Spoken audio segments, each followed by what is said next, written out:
সামিয়া সুলতান, আপনি আমাদের ইউটিউব চ্যানেলে লিখেছেন, বাবা উচ্ছৃঙ্খল হওয়ার কারণে আমার দাদা, আমরা নাবালক থাকা অবস্থায় আমার বাবার অংশ আমার 3 ভাইয়ের নামে লিখে দেন।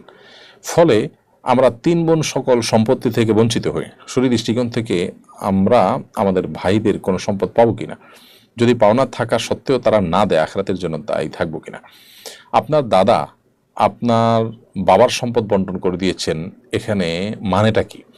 যদি এমন হয় যে আপনার বাবা নিজে ওই সম্পদ উপার্জন করেছেন, তাহলে দাদা সেটি বন্টন করে দিয়েছেন ছেলেদের মধ্যে, তাহলে অন্যায় করেছেন। এক্ষেত্রে ভাইদের উচিত হবে এখন সেটা প্রায়শ্চিত্ত করা। বোনদেরকেও সেই সম্পদে তাদেরও ভাগ আছে, সন্তানদের জীবদ্দশাতে উপহার দিলে নবী সাল্লাল্লাহু আলাইহি ওয়াসাল্লাম সেখানে সমান হারে দিতে বলেছেন।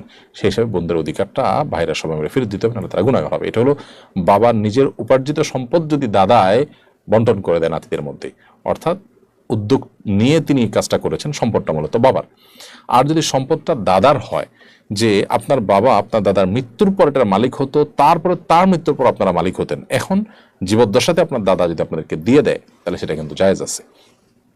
কারণ এই দানটা এটি মূলত আপনার দাদার উপহার ও উপঢৌকন হিসাবে বিবেচিত হবে। কারণ আপনার দাদার জীবদ্দশায় আপনার বাবা সে সম্পদের মালিকই হয়নি, সেখানে বাবাই যেখানে মালিক না, সেখানে আপনি কিভাবে দাবি করবেন? হ্যাঁ, দাদা দেওয়ার ক্ষেত্রে অবশ্যই নাতি নাতনি সবার দিকটা খেয়াল করা দরকার ছিল, বাট না করার কারণে তিনি কোনো গুনাহগার হচ্ছে না। কারণ উপহার উপঢৌকন দেওয়ার ক্ষেত্রে আমি কাকে দেবো না দেবো এটা একান্ত আমার ব্যক্তিগত বিষয়।